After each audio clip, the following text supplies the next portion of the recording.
আসসালামু আলাইকুম ওয়া রাহমাতুল্লাহি ওয়া বারাকাতুহু।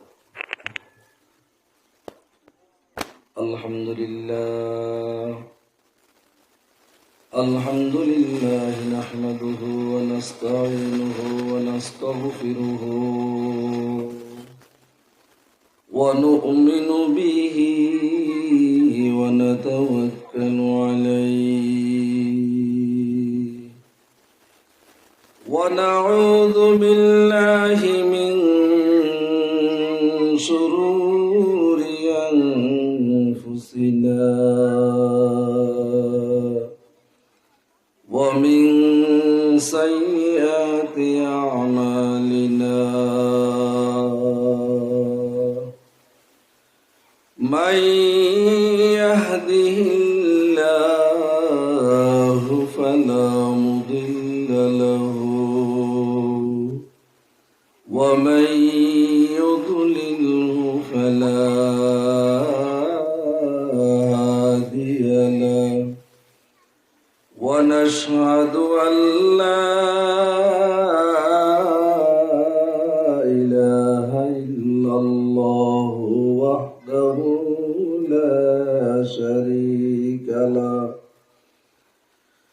ونشهد أن سيدنا وسندنا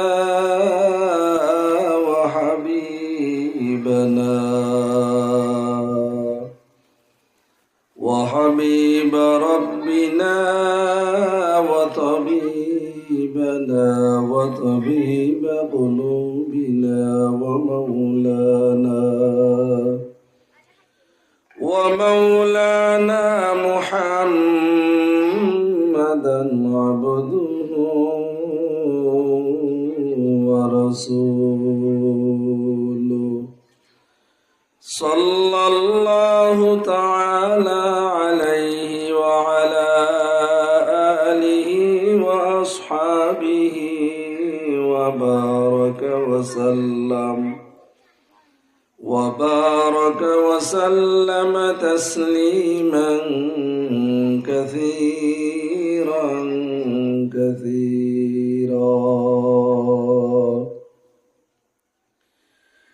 الذي أرسله الله تعالى بالحق بشيرا ونذيرا وداعيا إلى الله بإذنه وسراجا منيرا. أما بعد فأعوذ بالله من الشيطان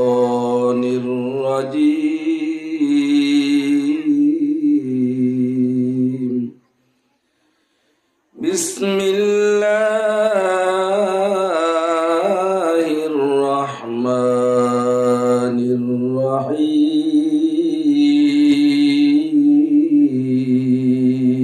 الرحيم.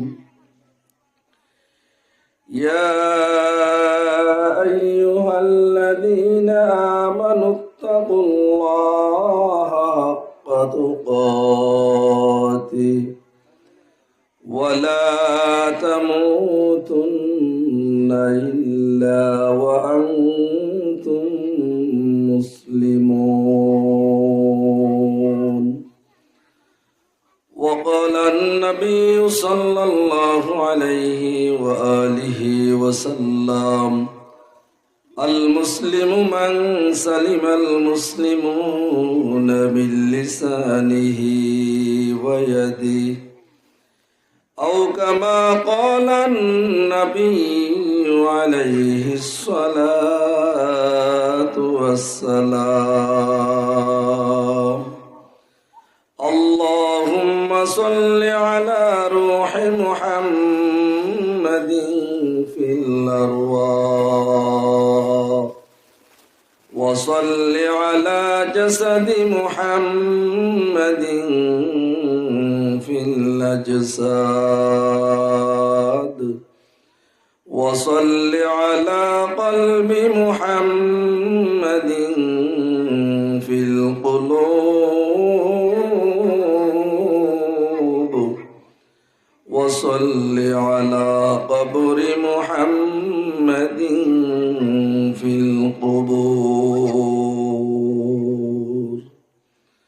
صدق الله مولانا العظيم وصدق رسوله النبي الكريم ونحن على ذلك من الشاهدين والشاكرين والذاكرين والحمد لله رب العالمين مجدور ہو مجبور ہو اے سید عالم دیدار دکھا دینے آواز سنا دو دیدار دکھا دینے آواز سنا دو میں صورت یوسف کو نہیں چاہنے والا میں قیس کے مانند نہیں عاشق لیلا میں قیس کے مانند نہیں عاشق لیلا میں عاشق مولا ہوں میرا عشق دیوانہ یہ جملہ جہاں جس کی تجلی سے اجالا یہ جملہ جہاں جس کی تجلی سے اجالا اللہ تعالیٰ محبت ایک ذکر کری لا الہ الا اللہ لا الہ الا اللہ لا الہ الا اللہ لا الہ الا اللہ لا الہ الا اللہ لا الہ الا اللہ محمد رسول اللہ আলহামদুলিল্লাহ দক্ষিণ ঘোড়ামারা ফুরকানিয়া হাফেজিয়া এতিমখানা মাদ্রাসার 12তম বার্ষিক ইসলামী মহাসম্মেলন উপস্থিত সম্মানিত সভাপতি সাহেব জাতির মাথার মুকুট ওরাসাতুল আম্বিয়া হযরতে উলামায়ে কেরাম দূর দূরান্ত থেকে আগত আল্লাহ পাক রব্বুল আলামিনের আশিকিন জাকিরিন শাকিরিন মুহিব্বিন মুরব্বিয়ান আযম সমবয়সী যুবক বন্ধুগণ স্নেহের ছোট ভাই পর্দার আলোর অবস্থানরত সম্মানিত শ্রদ্ধেয় মা ও বোনেরা দয়ামে রব্বুল আলামিনের দরবারে লাখ কোটি শুকর আর সুজুদ যে দয়ামে রব্বুল আলামিন আমাদেরকে প্রতিকূল অবস্থার মধ্যে কনকনে শীতের ভিতরে আল্লাহ পাক রব্বুল আলামিন কোরআন ও হাদিসের আলোচনা করবার জন্য আমাদেরকে শুনবার জন্য 10 মায়ের 10 সন্তানকে একই জায়গায় জুড়ে মিলে বসার জন্য আল্লাহ পাক রব্বুল আলামিন আমাদেরকে কবুল ও মঞ্জুর করেছেন কোরআন হাদিসের আলোচনা শোনার জন্য মঞ্জুর করেছেন মুসলমান হিসাবে নিয়ামতের শুকর আদায়ার্থে কালিমাতুর শুকর উচ্চারণ করি আলহামদুলিল্লাহ লক্ষ কোটি দরুদ ও সালাম সাইয়্যিদুল মুরসালিন রহমাতুল লিল আলামিন খাতামুন নবিয়্যিন রহমতে আলম সাইয়্যিদে আলম হযরত মুহাম্মদুর রাসূলুল্লাহ সাল্লাল্লাহু আলাইহি ওয়াসাল্লামের উপর সর্বোপরি শুকর আদায় করে যাদের অক্লান্ত পরিশ্রমের মাধ্যমে মাইক লাইট প্যান্ডেলের ব্যবস্থাপনার মাধ্যমে অর্থ দিয়ে পরামর্শ দিয়ে যারা এই সুন্দর আয়োজন করেছেন অন্তর থেকে ধন্যবাদ জানাই মুবারকবাদ জানাই আল্লাহ পাক রব্বুল আলামিন এই কাজের বিনিময়ে আল্লাহ তাআলা দুনিয়াতে তাদের জীবনকে আল্লাহ পাক উজ্জ্বল করে দিন আখিরাতে আল্লাহ পাক রব্বুল আলামিন চিরমুক্তির ব্যবস্থা আল্লাহ পাক জান্নাতুল ফেরদাউসের মেহমান হিসেবে কবুল করেন সকলে বলি আমিন আমি আপনাদের সামনে পবিত্র কালামুল্লাহ থেকে এক টুকরা আয়াতে করিমা তেলাওয়াত করেছি বিশ্ব নবী শেষ নবী হায়াতুন নবী জিন্দা নবী হযরত মুহাম্মদুর রাসূলুল্লাহ সাল্লাল্লাহু আলাইহি ওয়াসাল্লামের হাদিস শরীফের মধ্য থেকে এক টুকরা হাদিস তেলাওয়াত করেছি এই আয়াত ও হাদিসের সমন্বয়ে কিছু কথা বলার জন্য নিয়ত করেছি ওমা তৌফিক ইল্লা বিল্লাহ আল্লাহ পাক রব্বুল আলামিন বলেন, ইয়া আইয়ুহাল্লাযীনা আমানুত্তাকুল্লাহ, হে দুনিয়ার মুমিন, মুসলমান ইমানদার নরনারী, ধনী গরিব, জেলে মজুর, তোমরা আমি মহান আল্লাহ পাক রব্বুল আলামিনকে ভয় করো, ভয় করার মতো ভয় করো। ওয়ালা তামুতুন্না ইল্লা ওয়া আনতুম মুসলিমুন, মুসলমান না হয়ে মৃত্যুবরণ করো না, মুসলমান না হয়ে কবরের দিকে কদম বাড়িও না। দয়ার নবী বলেন, আল মুসলিম মান সালিম আল মুসলিমুনা মিন লিসানিহি ওয়া ইয়াদিহি। আল্লাহর নবী বলেন, দুনিয়ার মধ্যে সব থেকে ভালো মানুষ, সব থেকে ভালো মুসলমান, সব থেকে উত্তম চরিত্রের অধিকারী, সব থেকে উত্তম মানুষ হলো তারা যাদের হাতের দ্বারা, যাদের জবানের দ্বারা, যাদের আচরণের দ্বারা অন্য মানুষ কি থাকে, নিরাপদে থাকে, নিরাপদে বসবাস করে, তারা হলো পূর্ণাঙ্গ মুমিন। এ হলো আয়াত ও হাদিসের সংক্ষিপ্ত তরজমা। এখন কিছু বিস্তারিত আলোচনা। আল্লাহ পাক রব্বুল আলামিন আমাদেরকে আল্লাহকে ভয় করার জন্য বললেন। আমরা কিভাবে ভয় করব? আমাদের প্রত্যেকটা ক্ষেত্রে, আমার চাকরির ক্ষেত্রে আল্লাহকে ভয় করতে হবে, আমার ব্যবসার ক্ষেত্রে আল্লাহকে ভয় করতে হবে, আমি জমিনে কাজ করতেছি সেই ক্ষেত্রে আল্লাহকে ভয় করতে হবে, নিজের মেয়েকে বিবাহ দিচ্ছি সেখানেও মাওলাকে ভয় করার জন্য বলা হচ্ছে, নিজের ছেলেকে বিবাহ করাইতেছি সেখানেও মাওলাকে ভয় করার জন্য বলা হচ্ছে। আমি যে কোনো কাজ করি না কেন দুনিয়ার বুকে মাওলার ভয় যে বান্দার অন্তরে থাকবে, আল্লাহ পাক রব্বুল আলামিন সেই ডর করানোওয়ালা, ভয় করানোওয়ালা ব্যক্তিদের একটা গুণবাচক নাম দিয়েছেন, যার নাম হলো মুত্তাকি। আর আল্লাহ পাক রব্বুল আলামিন ওই মুত্তাকি বান্দাদের জন্যই বিনা হিসেবে জান্নাতের ব্যবস্থা রেখে দিয়েছে। সুবহানাল্লাহ। এই জন্য আমরা আল্লাহ পাক রব্বুল আলামিনকে ভয় করার মধ্যে কি করতে হবে? আমাদেরকে ভয় করতে হবে। এই জন্য দয়ার আল্লাহ পাক রব্বুল আলামিন বলেন, ইয়া আইয়ুহাল্লাযীনা আমানুত্তাকুল্লাহা হাক্কা তুকাতি। আল্লাহ পাক রব্বুল আলামিন বলেন, ও দুনিয়ার মুসলমান ইমানদার, আমি আল্লাহ পাক রব্বুল আলামিনকে বান্দা তোমরা ভয় করো। যেইভাবে আমি মাওলাকে ভয় করার আছে সেইভাবে মাওলাকে তোমরা ভয় করবা। এমন ভাবে একটা ভয় তোমার অন্তরের ভিতরে ফিট করবা, যেই ভয়ের কারণে বান্দা তুমি নামাজ ছাড়তে পারবা না, যেই ভয়ের কারণে বান্দা তুমি সুদ খাইতে পারবা না, যেই ভয় রাখার কারণে বান্দা তুমি ঘুষ নিতে পারবা না, যেই ভয় থাকার কারণে বান্দা তুমি কখনো কি করতে পারবা না, একজনের উপর মাল তুমি কি করতে পারবা না, আত্মসাৎ করতে পারবা না, একজনের উপর তুমি হস্তক্ষেপ করতে পারবা না। যেই বান্দার মনে আমি আল্লাহ পাক রব্বুল আলামিনের ভয় থাকবে, আমি আল্লাহ পাক রব্বুল আলামিনের ডর থাকবে, ওই বান্দারা তারা দুনিয়ার জীবনে কোনো ধরনের মাওলার নাফরমানি হবে না। ঠিক না ভাই? ঠিক। যেই বান্দার মনে মাওলার ভয় থাকবে, ওই বান্দা কখনো আল্লাহর নাফরমানি করবে না, কারণ ওই বান্দারা সবসময় মাওলাকে ভয় করে। যে ভয়ের কারণে বান্দা কখনো নামাজও তরক করে না, মাওলার ভয় থাকার কারণে বান্দা 1 টাকা পরিমাণ হারাম খায় না, মাওলার ভয় থাকার কারণে বান্দা মদের বোতল খায় না, মাওলার ভয় থাকার কারণে বান্দা গাঁজা সেবন করে না, মাওলার ভয় থাকার কারণে ওই বান্দা বাবা সেবন করে না, মাওলার ভয় থাকার কারণে ওই বান্দা ইয়াবা সেবন করে না, মাওলার ভয় থাকার কারণে ওরে দুনিয়ার মুসলমান ইমানদার। আগামীকাল যে দিনটা আসছে সেটাকে 14 ফেব্রুয়ারি বলা হয়। এই দিনটাকে ইংরেজদের ভাষায় ভ্যালেন্টাইন্স ডে বলা হয়। ভালোবাসা দিবস নামে আখ্যায়িত করা হয়েছে। মুসলমানের সন্তান, মুসলমানের মেয়ে, এই 14 তারিখ ফেব্রুয়ারি কোনো মুসলমান ভালোবাসা দিবস কখনো পালন করতে পারে না। ঠিক না? ঠিক। মুসলমানের ভালোবাসা আছে এবং থাকবে সবসময়। মুসলমানের ভালোবাসা, মুসলমানের ভালোবাসা সবসময় থাকবে। নির্ধারিত তারিখের মধ্যে মুসলমানের কোনো ভালোবাসা নাই। এটা হলো বেঈমানদের কালচার, এটা হলো ইহুদিদের কালচার, এটা হলো খ্রিস্টানদের কালচার। এটা মুসলমান কখনো 14 ফেব্রুয়ারি মুসলমানের ছেলে মেয়ে কখনো পালন করতে পারে না। ঠিক না? ঠিক।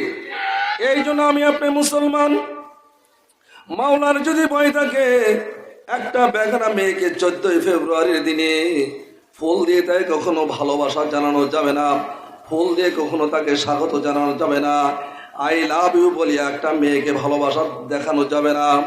ভালো যদি বাসতে হয় দুনিয়ার মুসলমান ইমানদার, 14 ফেব্রুয়ারি যেই সমস্ত যুবকরা বিবাহ শাদী করেছেন, নিজের বিবিকে একটা গোলাপ ফুল দিয়ে স্বাগত জানাও। আই লাভ ইউ ওয়াইফ, তোমাকে আমি ভালোবাসি। তোমাকে একটা গোলাপ ফুল দিয়ে স্বাগত জানাইলাম। ওরে বিবি, তোমাকে আমি ভালোবাসি। সন্তানকে আপনি ভালোবাসেন, মেয়েকে আপনি ভালোবাসেন, বাবাকে আপনি ভালোবাসেন, মাকে আপনি ভালোবাসেন, আল্লাহ পাক রব্বুল আলামিনকে আপনি ভালোবাসেন, রসুলকে আপনি ভালোবাসেন, আল্লাহর নবীকে মহব্বত করেন, আল্লাহ পাক রব্বুল আলামিনকে আপনি মহব্বত করেন। আমার মাওলা বলেন, যেই বান্দার মহব্বত, যেই বান্দার ভালোবাসা আমি আল্লাহ পাক রব্বুল আলামিনের সবথেকে বড় ভালোবাসা তার অন্তরে বিরাজ করবে, ওই বান্দাকে আমি আল্লাহ পাক রব্বুল আলামিন কুদরতি অন্তরের মাধ্যমে আমি আল্লাহ তাকে মহব্বত করি। সুবহানাল্লাহ। আর যেই বান্দা আল্লাহ পাক রব্বুল আলামিন যেই বান্দাকে ভালোবাসবে, যেই মাকে আমার মাওলা ভালোবাসবে, যেই বান্দাকে আল্লাহ পাক রব্বুল আলামিন মহব্বত করবেন, মহান আল্লাহ পাক রব্বুল আলামিন ইরশাদ করতেছেন, লা খাউফুন আলাইহিম ওয়ালা হুম ইয়াহজানুন। আমার মাওলা বলেন, যেই বান্দাটা আমি আল্লাহ পাক রব্বুল আলামিনকে দুনিয়ার জমিনে বেশি করে আমি মাওলাকে মহব্বত করে, আমি মাওলাকে বেশি করে ভালোবাসে, আমি মাওলাকে বেশি বেশি করে মহব্বত করে, ওই বান্দা যখন আমি মাওলাকে বেশি করে মহব্বত করে, ওই বান্দাকে মহব্বত করে আমি আল্লাহ পাক রব্বুল আলামিনের উপরে জরুরি হয়ে যায়। এই জন্য কিয়ামতের ময়দানে কিছু মানুষ, দুনিয়ার ভিতরে যেই সমস্ত মানুষগুলা, যেই সমস্ত আল্লাহর বান্দাগুলা মাওলাকে পাওয়ার জন্য এই ঠান্ডা কনকনে শীতের ভিতরে এই মাহফিলে সকলে একত্রিত হয়েছেন মাওলাকে পাওয়ার জন্য, মাওলাকে তালাশ করার জন্য। টঙ্গীর ময়দানে কিছু মানুষ গিয়েছে মাওলাকে তালাশ করার জন্য। ওই বান্দাগুলা সকালবেলা ঘুম থেকে জাগ্রত হয়ে ঠান্ডা পানি দিয়ে ওযু বানিয়ে ফজরের নামাজটা পড়িয়া মাওলাকে তালাশ করার জন্য যায়। আর ওই আল্লাহকে সবসময় আল্লাহ আল্লাহ বলে জিকির করে, আল্লাহ আল্লাহ বলে ডাকে, মাওলাকে তালাশ করে।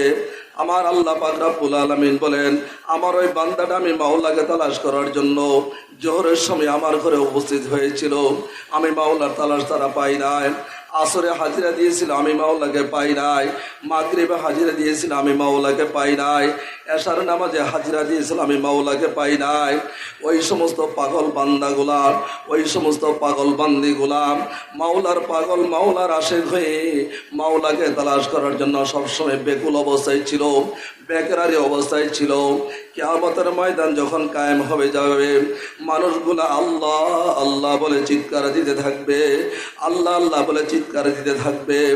আমার মাওলা কিয়ামতের ময়দানে বলবেন, জিবরাইল, আমার ওই বান্দাগুলাকে যারা দুনিয়ার জীবনে আমি মাওলাকে তালাশ করার জন্য রাত্র দিন 24 ঘন্টা মাওলাকে পাওয়ার জন্য, আমি আল্লাহকে পাওয়ার জন্য আমার বান্দারা সবসময় আমাকে তালাশ করেছিল, আমাকে খোঁজ করেছিল, আমার ওই বান্দাগুলা তুমি এক সাইডে রাখো, আমি আল্লাহ হাসরের ময়দানের হিসাব নিকাশগুলো আমি আল্লাহ শেষ করে দেই, তারপর আমার ওই পাগল বান্দাদের সঙ্গে আমি আল্লাহ কথা বলবো। হিসাব নিকাশ যখন শেষ হয়ে যাবে, আমার মাওলা জিব্রাইল আমিনকে ডাকবেন, আমার জিব্রাইল, আমার ওই সমস্ত পাগল বান্দাগুলা কোথায়, যেই পাগল বান্দাগুলা দুনিয়ার জীবনে শুধু আমি মাওলা মাওলা বলে চিৎকার করেছে, আমি আল্লাহ আল্লাহ বলে চিৎকার করেছে, আমার ওই বান্দাদেরকে একটু ডাকো। আল্লাহ পাক রব্বুল আলামিন জিবরিল আমিন কি করবেন, ওই পাগল বান্দা বান্দিগুলাকে মাওলার সামনে যখন হাজির করবেন, আল্লাহ পাক রব্বুল আলামিন বলবেন, ওরে আমার ফেরেশতা জিবরাইল, আমার এই নূরের 70,000 পর্দাগুলো টাস টাস করে খুলে দাও। সুবহানাল্লাহ। আমার মাওলা বলবেন, ও আমার বান্দারা বলো, আজকে তুমি না আমার কাছে কি চাও, তোমাদের কি চাওয়ার আছে? ওই পাগল বান্দাগুলা বলবে, যারা সবসময় মাওলা মাওলা বলে চিৎকার করে, সবসময় আল্লাহ আল্লাহ বলে চিৎকার দেয়, সবসময় মাওলাকে তালাশ করার জন্য দুনিয়াতে সময় দিয়েছিল, ওই বান্দাগুলা কিয়ামতের ময়দানে ওই আরশওয়ালা মালিকের চেহারার দিকে তখন তাকাইবে। বান্দাগুলা 70,000 বছর পর্যন্ত চলে যাবে, বান্দার তাকানো দেখানো কখনো শেষ হবে না। সুবহানাল্লাহ। আমার মাওলা বলবেন, বান্দা বলো তোমাদের আর কি চাহিদা আছে, কি চাহিদা আছে বলো। ওই পাগল বান্দাগুলা চিৎকার করে বলতে থাকবে, রে মাওলা, দুনিয়ার জীবনে যদি মাওলা আপনাকে একটু যদি আমি দেখতাম, দুনিয়ার জীবনে যদি আপনাকে একটু চক্ষু দিয়ে যদি দেখতে পারতাম, আপনাকে যদি একটু দেখার জন্য সুযোগ হইতো রে মাওলা, দুনিয়ার জীবনে আমি বান্দা কখনো ব্যবসা বাণিজ্য করতাম না, দুনিয়ার জীবনে আমি কখনো চাকরি করতাম না, দুনিয়ার জীবনে আমি কখনো বিবাহ শাদী করতাম না, দুনিয়ার জীবনে দুনিয়ার কোনো কাজ কারবার আর করতাম না গো মাওলা। আপনি এত সুন্দর মায়ার মাওলা, দুনিয়াতে কত কিছু করেছি, দুনিয়াতে কত মিথ্যা কথা বলেছি, দুনিয়াতে মাওলা আপনার কত নাফরমানি করেছি গো আল্লাহ। আয় আল্লাহ, আপনাকে যদি দুনিয়াতে এক নজর আমি দেখতে পারতাম মাওলা, দুনিয়ার সমস্ত কাজ কারবারগুলা কি করতাম একদিকে রাখতাম, আর মাওলা আপনাকে সবসময় আমি বান্দা কি করতাম স্মরণ করতাম, সবসময় আপনাকে সবসময় আমি বান্দা কি করতাম আপনাকে আমি ডাকতাম। মাওলা আমাদের চোখে তো কি হয় না মাওলা, আমাদের অন্তর তো ঠান্ডা হয় না গো মাওলা। আমার আল্লাহ পাক রব্বুল আলামিন বলবেন, বান্দা এই জান্নাত তোমাদের জন্য আমি আল্লাহ পাক রব্বুল আলামিন বিনা হিসেবে তোমাদের জন্য আমি আল্লাহ রিজার্ভ করে দিলাম। সুবহানাল্লাহ। এই জন্য দুনিয়ার মুসলমান ইমানদার কিয়ামতের ময়দানে আমাদের সকলের আল্লাহ পাক রব্বুল আলামিনকে দেখার সকলের আশা আছে না? একটু হাত তুলিয়ে বলি আমরা, সকলের আশা আসে না? বলেন আছে। আল্লাহ আমাদের সকলকে কবুল করে, সকলে বলি আমিন। এই জন্য মাওলার জন্য আমাকে আপনাকে পাগল হতে হবে। আল্লাহ পাক রব্বুল আলামিন বলেন, দুনিয়ার ভিতরে অবৈধ সম্পর্ক করো না, অবৈধ মহব্বত করিও না। যদি মহব্বত করতে হয় আমি মাওলাকে মহব্বত করো, কারণ বান্দা দুনিয়াটা ক্ষণস্থায়ী জিন্দেগি, দুনিয়াটা তো অল্প সময়ের হায়াত। দুনিয়ার মুসলমান ইমানদার আমি মাওলাকে যদি পাইতে চাও, আমি মাওলাকে বেশি বেশি করে মহব্বত করো। আমি মাওলাকে পাওয়ার জন্য বান্দা তুমি কি করো, যত রাস্তা আছে যত পন্থা আছে সবগুলাই বান্দা তুমি অবলম্বন করো, তাহলে বান্দা সোজা তুমি আমি মাওলার দিদার পেয়ে যাবা, আমি মাওলার দর্শন তুমি লাভ করতে পারবা। এই জন্য দুনিয়ার মুসলমান ইমানদার গুনাহের কাছ থেকে দূরে থাকো, মুসলমান না হয়ে মৃত্যুবরণ করিও না। আমি আপনি বলতে পারে, হুজুর আমি তো নামাজ পড়ি, আমিও তো মুসলমান, আমি তো হজ করার জন্য যাই, আমি তো কোরবানি করি, আমি তো জাকাত দিই, আমি তো এরকমভাবে যত ভালো কাজ আছে সবগুলাই তো করি, তারপরেও কেমনে আমি মুসলমান হইলাম না? আল্লাহ পাক আমাকে আপনাকে আবার মুসলমান হওয়ার জন্য কেন বলতেছেন? আমার মাওলা অন্য আয়াতের ভিতরে ইরশাদ করতেছেন, ইয়া আইয়ুহাল্লাযীনা আমানু ওয়া আমিনু। আল্লাহ পাক রব্বুল আলামিন বলেন, হে দুনিয়ার মুসলমান ইমানদার, হে দুনিয়ার মুমিন, যারা তোমরা ঈমান আনয়ন করেছো, যারা তোমরা মুসলমান হয়েছো, আবার তোমরা মুমিন হও, আবার তোমরা ইমানদার হও, যেই পরিমাণে ঈমান আনয়ন করেছ এই পরিমাণে মাওলাকে তুমি ভয় করো, মাওলার গুণগান বেশি বেশি করে করো, মাওলাকে বেশি বেশি করে ভয় করো, মাওলার হুকুম সবসময় মানার চেষ্টা করো, মাওলার বিধান মতো নিজের জীবনকে চালাও। কারণ এই দুনিয়াটা ক্ষণস্থায়ী জিন্দেগি, এই দুনিয়াটা অল্প দিনের হায়াত, আমার আপনার হায়াত একেবারে অল্প। দেখা যায় দুনিয়ার ভিতরে আমি আপনি এসেছি, আমাদের আসার একটা কি ছিল, সিরিয়াল নাম্বার ছিল। প্রথম আমার বড় ভাই এসেছে, তারপরে মেজো ভাই এসেছে, তারপরে সেজো ভাই এসেছে, এরকমভাবে ক্রমান্বয়ে আমার ভাই বোন এসেছে। কিন্তু যাওয়ার বেলায় কোনো সিরিয়াল নাম্বার নাই। যাওয়ার বেলায় দেখা যায় বাবার কাঁধের উপরে সন্তানের লাশ, বাবার কাঁধের উপরে মেয়ের লাশ, এরকমভাবে দেখা যায় স্বামীর কাঁধের উপরে নিজের বিবির লাশ। এই লাশগুলা কি করতেছি, বহন করতেছি। যাওয়ার কোনো সিরিয়াল নাম্বার নাই, কখন আমি আপনি চলে যাই। এই জন্য দুনিয়ার মুসলমান ইমানদার মওতের জন্য সবসময় মোরাকাবা করা দরকার, মওতকে সবসময় ভয় করা দরকার।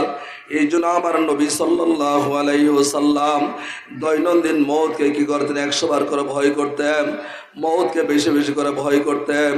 এই জন্য দুনিয়ার মুসলমান ইমানদার, এই দুনিয়াতে আমি আপনি এসেছি মুসাফিরের মতো, অল্প দিনের হায়াত নিয়ে আমি আপনি দুনিয়াতে এসেছি। এই দুনিয়ার ভিতরে যাদের জন্য আমি আপনি পরিশ্রম করতেছি, যাদের জন্য আমি মেহনত করতেছি, রাত্র দিন 24টা ঘন্টা পরিশ্রম করতেছি, মাথার ঘাম পায়ে ফেলে আমি শ্রম দিচ্ছি, যাদের জন্য এত কিছু করতেছি, কিন্তু দেখা যাবে আমি আপনি যখন দুনিয়া থেকে চলে যাব, এক আল্লাহর ওলি মিসাল দিতেছেন, এক ধনাঢ্য ব্যক্তি, এক সম্পদওয়ালা ব্যক্তি, ওই ব্যক্তি দুনিয়া থেকে যখন মারা যায়, এসি রুমের ভিতরে তার কি ছিল, আর একটা রুম ছিল, বিবিকে নিয়ে রাত্রেবেলা সে এসি রুমে ঘুমাইতো। আর ওই ধন সম্পদ বলা ব্যক্তিরা যখন দুনিয়া থেকে চলে যায়, নিঃশ্বাসটা যখন চলে যায়, দিনের বেলা তার বিবি কি করে না, ওই রুমের ভিতরে আর যায় না। আমার আপনার রুহটা যখন চলে যাবে, নিজের বিবি 5টা মিনিটের জন্য আমাকে আর রুমের ভিতরে আর রাখতে দেওয়া হবে না, আমাকে আপনাকে 5 মিনিটের জন্য রাখবে না। আমার বিবি বলবে, এটা হলো লাশ, এটা হলো আমার স্বামীর লাশ। আমার ছেলেও বলবে এটা আমার আব্বুর লাশ, আমার মেয়েটাও বলবে এটা আমার আম্বুর লাশ, আমার ভাই বন্ধুরা বলবে এটা আমার বন্ধুর লাশ, এটা আমার ভাইয়ের লাশ। 5টা মিনিটের জন্য এত বিবির জন্য আমি আপনি এত মেহনত করলাম, যে বিবিকে খাওয়ানোর জন্য, যে বিবিকে পড়ানোর জন্য এত কষ্ট করলাম, সত্যকে মিথ্যা বললাম, মিথ্যাকে সত্য বললাম, মানুষের সঙ্গে এরকমভাবে ঝগড়াঝাটিও হয়ে যায়। ওই বিবি যখন কি করলো, আমার যখন রুহটা যখন চলে গেল, 5টা মিনিটের জন্য আমাকে আর রুমের ভিতরে রাখা হয় না। ঠিক তবে ঠিক, 5টা মিনিটের জন্য আর রাখা হবে না। বিবি বলবে, যাও যাও তাড়াতাড়ি ইমাম সাহেবকে ডাকো, আমার ওই স্বামীর লাশটাকে রুম থেকে বাইরে করে দাও, তাড়াতাড়ি গোসলের ব্যবস্থা করে দাও, কাফনের ব্যবস্থা করে দাও, জানাজার ব্যবস্থা করে দাও, তাড়াতাড়ি তাকে কবরস্থ করে দাও। পরের দিন ওই বিবি, যেই স্বামীকে নিয়ে বিবি একটা রুমের ভিতরে কত আনন্দ উল্লাস নাই করতো, কত মায়া মহব্বতে নিজের জীবনটা কাটিয়ে যাইতো, দিনের বেলা ওই বিবি ওই রুমের ভিতরে ঢোকে না, বিবি আর রুমের ভিতরে যায় না। ভাই বন্ধুরা বলে, কে রে তুই রুমের ভিতরে কেন যাও না? বলে, ওই রুমের ভিতরে যাইতে আমার বড় ভয় লাগে, কারণ এই রুমের ভিতরে আমার স্বামী মারা গিয়েছিল, আমার স্বামীর লাশ ছিল, এই জন্য ভয় লাগে, আমি সেই রুমে আর যাইতে পারি না। দেখেন কাকে আমি মহব্বত করতেছি, নিজের বিবিকে আপন বানাইলাম, বিবি আমার জন্য আপন না, ছেলেকে আপন বানালাম, ছেলে আমার জন্য আপন না, মেয়েকে আপন বানালাম, মেয়ে আমার জন্য আপন না। আমার মাওলা বলেন, ওরে দুনিয়ার মুসলমান ইমানদার, দুনিয়াতে যাকে তুমি মহব্বত করতেছো, যাকে তুমি ভালোবাসতেছো, যাকে তুমি আপন মনে করতেছো, এগুলা তোমার একটাও কোনো আপন না। ঠিক তবে ঠিক, এগুলো একটু আমার আপনার জন্য আপন না। দেখেন, আমার রুহটা যখন চলে যাবে, তাড়াতাড়ি আমাকে কবরস্থ করা হবে। 3 দিন পর্যন্ত আমার আত্মীয় স্বজনরা আমার জন্য কান্নাকাটি করবে, বিবি আমার জন্য 3 দিন শোক পালন করবে, নিজের ছেলে মেয়েগুলা 3 দিন কান্নাকাটি করবে। তারপরে আমার ওই ছেলে মেয়েগুলা বাবার কথা ভুলে যাবে, বিবিও তো আমার কথা ভুলে যাবে, বিবি আর আমার কথা মনে রাখবে না, ভাই ব্রাদার আমার কথা আর মনে রাখবে না, ছেলে মেয়েগুলো আমার কথা আর মনে রাখবে না, আর কখনো আমার কবরের পাশে গিয়ে কখনো একটু দোয়াও করবে না। এই জন্য দুনিয়ার মুসলমান ইমানদার, যেই মাদ্রাসার উদ্দেশ্য করে আজকে কোরআনের আলোচনা হচ্ছে, যেই মাদ্রাসার উদ্দেশ্য করে মাহফিলের আয়োজন করা হয়েছে, এই মাদ্রাসায় যে সমস্ত তালেবে ইলম ছাত্রগুলা পড়ালেখা করে কোরআন হাদিসের এরকম শিখতেছে, ওই সমস্ত ছেলেমেয়ের আব্বু আম্মুগুলা যখন আমি আপনি দুনিয়া থেকে চলে যাব, ওই সন্তানগুলা যখন কবরের পাশে গিয়ে আমার আপনার জন্য কি করবে, রব্বির হামহুমা কামা রব্বায়ানি সগীরা, রব্বির হামহুমা কামা রব্বায়ানি সগীরা। ওই ছেলে মেয়েগুলা আমার আপনার কবরের পাশে গিয়ে দোয়া করবে, মালিক আমার বাবা আমার মা দুনিয়াতে ছোট্টকালে আমাকে আমার যে কি করেছিল, লালন পালন করেছিল, আমার মা না খেয়ে আমি সন্তানকে খাওয়াইছিল, আমার বাবা একটা সুন্দর জামা না পরে আমি সন্তানকে পরিয়েছিল, বাবা একজোড়া ভালো চামড়ার জুতা না পরে আমি সন্তানকে পরিয়েছিল, বাবা একটা ভালো জিনিস না খেয়ে আমি সন্তানকে খাওয়াইছিল। মাওলা ছোটবেলা যেরকম আমার মা বাবা আমাকে লালন পালন করেছিল, আমার মা বাবাগুলাকেও কবরে মাওলা আপনি এইভাবে কি করেন, লালন পালন করেন। সুবহানাল্লাহ। এই জন্য এরকম ছেলে মেয়ে আমাকে আপনাকে দুনিয়াতে কি করে রেখে যাওয়া, যেই সন্তানগুলো আমার আপনার জন্য দোয়া করবে। আল্লাহ পাক রব্বুল আলামিনের একজন ওলি মেসাল দিতেছেন, এক আল্লাহর ওলি মেসাল দিতেছেন। মনে করেন একজন মানুষ কি হয়ে গেল, জেলখানার আসামি হয়ে গেল, তার একটা উপরস্থ কি আছে, বন্ধু আছে, কর্মকর্তা আছে। ওই বন্ধুকে মোবাইল করে বলতেছে, রে বন্ধু, আজকে তো আমি জেলখানার আসামি হয়ে গেলাম, আজকে তো আমি ফাঁসির কাষ্ঠের আসামি হয়ে গেলাম, আমাকে নাজাতের ব্যবস্থা করো, জেলখানা থেকে পরিত্রাণের ব্যবস্থা করো। ওই উপর কর্মকর্তা বন্ধু বলে, ওরে বন্ধু, তোমার কোনো পেরেশানি করতে হবে না, তোমার কোনো টেনশন নাই, তোমার কোনো দুঃখ নাই, আমি শুধু প্রাইম মিনিস্টারকে একটু হেলা করব, আর সঙ্গে সঙ্গে তোমাকে জেলখানা থেকে রেহাই দান করবে। আমার মাওলা মেসাল দিয়ে বলতেছেন, ওরে দুনিয়ার মুসলমান ইমানদার, দুনিয়ার একজন বন্ধু যদি একটা জেলখানার আসামিকে যদি জেলখানা থেকে রেহাই দিতে পারে, ফাঁসির কাষ্ঠের আসামিকে যদি রেহাই দিতে পারে, আমি মাওলা কেন ওই সমস্ত সন্তানের আব্বু আম্মুগুলাকে, যারা নিজের সন্তানকে কোরআনের হাফেজ বানাইলো, যারা নিজের মেয়েকে কোরআনের হাফেজ বানাইলো, যারা নিজের সন্তানকে আলেম বানাইলো, যারা নিজের সন্তানকে সুশিক্ষায় শিক্ষিত করলো, দিনের শিক্ষায় শিক্ষিত করলো, ওই সমস্ত সন্তানগুলা যখন তারা মা বাবার মৃত্যু শয্যায় শায়িত অবস্থায় বাবার শিয়রের সামনে বসিয়া, মার শিয়রের সামনে বসিয়া যখন আমি মাওলার গুণবাচক নাম দিয়ে যখন ডাক দেয়, ইয়াসিন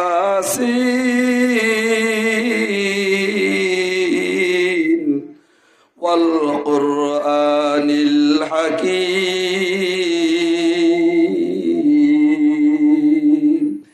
এই নাম ধরে যখন আমি মাওলাকে টেলিফোন করবে, ওই সমস্ত অভিভাবকের সন্তানগুলা যখন আমি মাওলাকে যখন ডাক দিবে, আমি আল্লাহ পাক রব্বুল আলামিন দয়া করে মায়া করে ওই সমস্ত হাফেজে কোরআনের সন্তানের আব্বু আম্মুকে আমি আল্লাহ পাক রব্বুল আলামিন আসানের সাথে জান্নাতটাকে তার সামনে দেখায়ে আমি আল্লাহ তাকে মৃত্যু দান করবো। সুবহানাল্লাহ। তাহলে এরকম সন্তান মাদ্রাসায় পড়ানোর মতো সন্তান আমার আপনার দরকার আছে কিনা বলেন? আছে। সন্তানকে দিনের লাইনে পড়ানোর দরকার আছে না নাই? আছে। দেখবেন যাদের ভিতরে কোরআনের এলেম আছে, যাদের ভিতরে হাদিসের এলেম আছে, যাদের ভিতরে মাওলার ভয় থাকবে, যাদের ভিতরে কোরআন হাদিসের আলো কি থাকবে, এলেম থাকবে, ওই সমস্ত কোনো মাদ্রাসার ছাত্রগুলা, ওই সমস্ত কোনো দিনী পড়ুয়া ছাত্রগুলা কখনো 14ই ফেব্রুয়ারি তারা কখনো আনন্দ উল্লাস করবে না। ঠিক না বেঠিক? এই জন্য মুসলমানের সন্তান, আপনি একটা আলেমের আব্বু হয়ে যান, আপনি একটা হাফেজের আব্বু হয়ে যান, আপনি একজন কারি সাহেবের আব্বু হয়ে যান, আপনি একজন দিনদার সন্তানের আব্বু হয়ে যান, তাহলে কিয়ামতের ময়দানে আমার আপনার জন্য কি হয়ে যাবে? নাজাতের ওসিলা হয়ে যাবে। এই জন্য আল্লাহর নবী হাদিসে ইরশাদ করতেছেন, কিয়ামতের ময়দানে নিজের সন্তানগুলা কি করবে?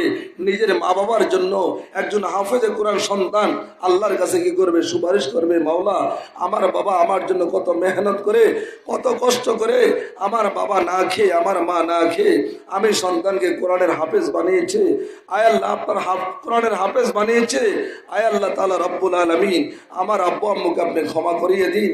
যতক্ষণ পর্যন্ত আমার আব্বু আম্মুকে আপনি ক্ষমা না করবেন, ততক্ষণ পর্যন্ত আমি সন্তান কি করব না? আপনার জান্নাতে প্রবেশ করব না।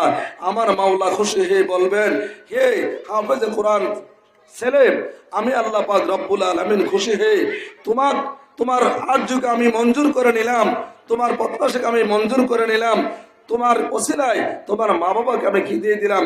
আমি আল্লাহ নাজাত দিয়ে দিলাম। সুবহানাল্লাহ। বিনা হিসাবে তাদেরকে জান্নাত দিয়ে দিলাম। এই জন্য যেই কথাগুলো বললাম, আল্লাহ পাক রব্বুল আলামিন আমাদেরকে মাওলার ভয়, নিজের ছেলে মেয়েকে দিনী শিক্ষা শিক্ষিত করার 14ই ফেব্রুয়ারির এই সমস্ত কুসংস্কার থেকে আল্লাহ তাআলা আমাদের সবাইকে আল্লাহ হেফাজত করে। সকলে বলে আমিন। ওয়া আখিরি দাওয়ানা আলহামদুলিল্লাহি রাব্বিল আলামিন। আসসালামু আলাইকুম ওয়া রাহমাতুল্লাহি ওয়া বারাকাতুহু।